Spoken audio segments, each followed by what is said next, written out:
Je vous présente tout d'abord le modèle à réaliser. On va essayer de le travailler ensemble étape par étape. Donc je vais vous montrer mon modèle facture qui sera une application.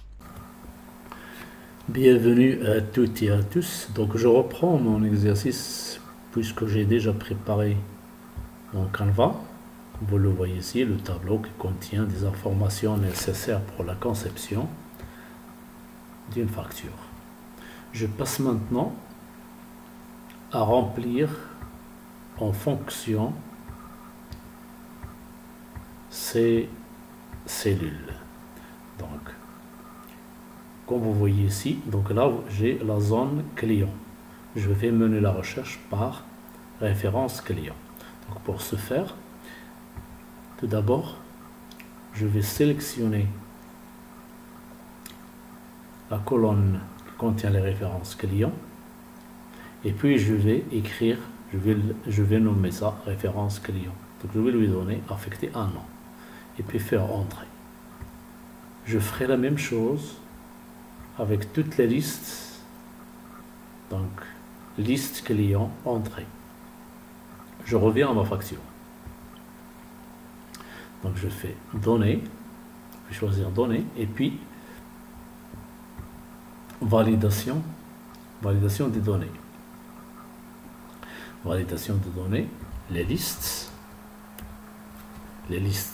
clients, point virgule, le rang numéro 2, point virgule, et puis 0 pour que le résultat soit exact.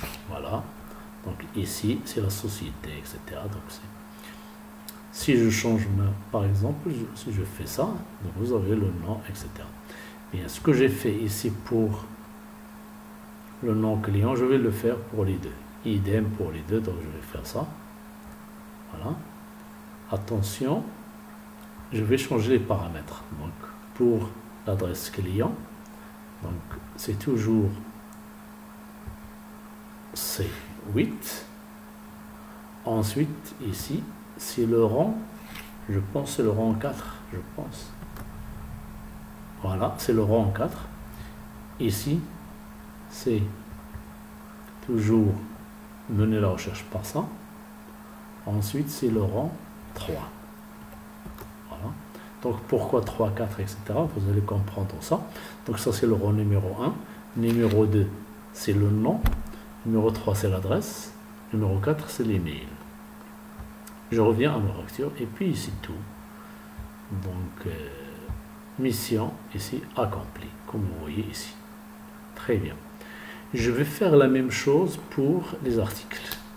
Donc, l'article, vous avez ici référence article.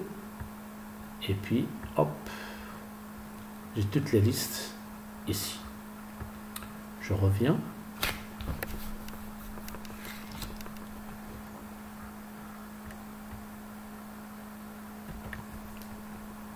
Bien, donc je reprends. Donc je vais refaire la même chose. Donc toujours données, validation de données, liste, ici égale, ref, article. Voilà, je fais article, je pense sans S ici. Voilà, donc ça marche. Hop, voilà. Désignation, donc je vais mener une recherche. Égale recherche. Recherche V de cette valeur, par cette valeur, pardon, dans liste article. Point virgule. Le rang numéro 2, point virgule, puis 0, et puis entrée. Voilà. Très bien. Donc, voilà. Donc, je vais faire le copier-coller. Donc, ici, c'est... Je vais supprimer ça. Donc, là, la recherche, je vais mener la recherche par B14. Donc ici, au lieu de 2, c'est, je pense, le 3. Voilà, donc c'est 200. Et puis, ajouter l'unité monétaire, format monétaire. Je vais choisir le, par exemple, moi je travaille avec l'unité monétaire marocaine, donc c'est ça. Puis voilà. Donc ici, c'est total égale la quantité plus par total. Si je mets par exemple 1,12, vous avez le résultat, comme vous le voyez ici. Très bien. Donc, si je supprime le contenu ici, il suffit de copier. Donc, vous allez remarquer ici, bon voilà, j'ai ici, je vais mettre le 2, ici le 3, donc le 4, 5, le 5e article, le 6e article, et ainsi de suite. Voilà, donc je vais faire ça. Voilà, vous avez ici. Et puis, bien sûr, je vais faire aussi ça. Voilà, donc, je ferai ça, par exemple. Voilà. Il suffit de faire entrer les quantités. Voilà. Voilà. Donc, voilà le résultat. Comme vous voyez ici. Voilà.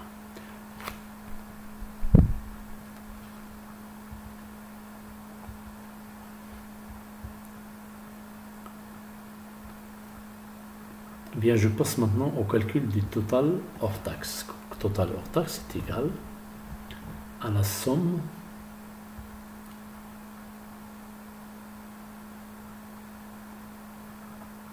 donc total hors taxe est égal à somme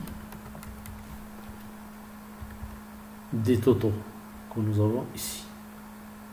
Pardon.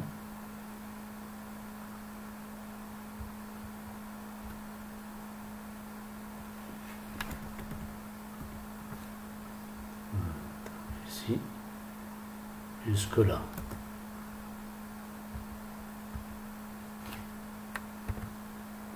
Je reprends, égale somme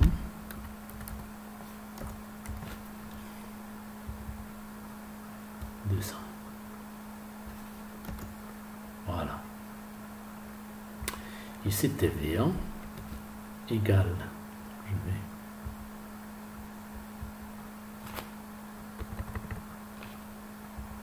donc je vais prendre l'écriture, en bas. Alors égal 100 multiplié par 20%. Voilà. Ici égal ça plus TVA. Voilà le montant total.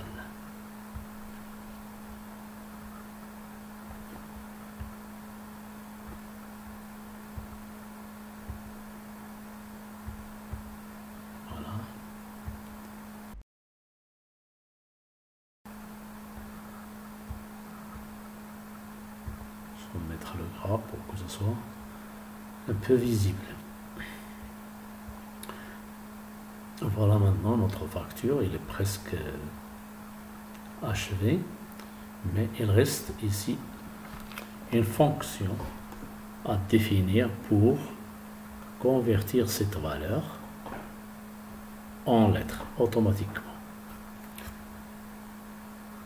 Donc ce que nous allons essayer de voir tout de suite. Donc on continue notre facture avec l'insertion d'une fonction que je considère très intéressante qui va nous permettre de convertir le nombre en chiffres. Donc notre objectif pour cette séquence est de répondre à cette question. Comment ajouter une fonction de conversion nombre en lettres? Donc, pour ce faire, on a besoin d'ajouter le menu développeur. Si vous n'avez pas encore ajouté le menu développeur dans la barre des menus. Donc, un petit rappel, pour l'ajouter, il suffit de passer par Fichier, Options, et puis personnaliser le ruban, et puis cocher. Donc, vous allez cocher Développeur. Donc, une fois c'est fait, vous passez au complément Excel. Donc, pourquoi complément Excel? Parce que ce module de conversion, il n'existe pas dans les fonctions standards de Excel. Donc, voilà. Je vais parcourir, je vais chercher l'emplacement. Voilà, donc l'emplacement de ce fichier dans mon répertoire, dans mon ordinateur. Et puis voilà, je vais l'ajouter, je vais le cocher. OK. Donc, une fois le module ajouté, vous allez pour le visualiser. Donc, vous avez ici, je passe à l'interface de Visual Basic pour application, que vous voyez ici. Voilà, donc vous avez ici le module écrit. Donc, vous n'avez plus besoin de l'écrire, d'écrire ce programme. Il suffit de l'ajouter. Donc, je vais vous le partager au-dessous de cette vidéo. Donc, la fonction, elle s'appelle conv number letter. Voilà, donc vous vous rappelez de cette fonction. Je passe maintenant, je reviens à mon programme. Donc, une fois c'est fait, donc dans cette cellule, je vais écrire égal conv. Voilà, vous avez ici le nom de la fonction qui s'affiche, la fonction qu'on vient d'ajouter. Donc, et puis, il me demande de convertir le nombre en lettres, mais je dois lui donner l'adresse de son nombre. Et puis, OK, entrée. Voilà, donc le travail c'est fait. Je peux ajouter aussi l'unité monétaire. Donc, pour ce faire, je vais concaténer avec et commercial. Donc, et commercial.